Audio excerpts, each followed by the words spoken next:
আসসালামু আলাইকুম, শুভ সকাল। আপনারা একটি কাজ না করলে হয় না। যাদের বাড়িতে আম গাছে মুকুল চলে আসছে এবং কাঁঠাল গাছে মুচি চলে আসছে, এই কাজটি না করলে হয় না। যদি ফুল এবং ফল টিকে রাখতে চান, হুমিক অ্যাসিড 50 গ্রাম, জিপসাম 50 গ্রাম, বোরন 50 গ্রাম, জিঙ্ক পাউডার 50 গ্রাম, জিঙ্ক 50 গ্রাম, এপসাসল 50 গ্রাম, এই 5টি উপকরণ একসাথে মিশ্রিত করে আমি প্রায় 2 ঘন্টা ভিজিয়ে রাখবো।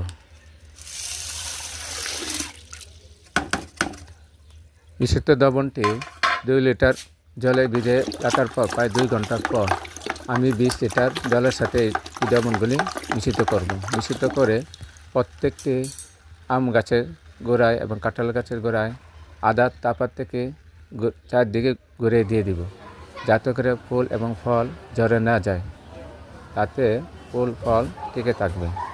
আর যেই গাছে ফুল এবং ফল আসেনি সেই গাছে আপনারা এই কাজটি করবেন না।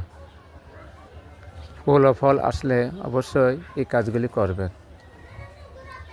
প্রত্যেকটি গাছের গোড়ায় গোড়ায় দিয়ে দিবেন, যাতে করে ফুল ফল ঝরে না যায় এবং ফুল ফল পুষ্ট হবে, ভালো হবে, মিষ্টি হবে, প্রত্যেকটি ফল সুস্থ থাকবে। আপনারা অবশ্যই এই কাজটি বাড়িতে করতে পারেন। যদি ভিডিওটা ভালো লাগে লাইক, কমেন্ট, শেয়ার আর অবশ্যই সাবস্ক্রাইব করবেন। নতুন নতুন ভিডিও পেতে হলে অবশ্যই সাবস্ক্রাইব করবেন। দুটি হাত করে বলছি সাবস্ক্রাইব করবেন।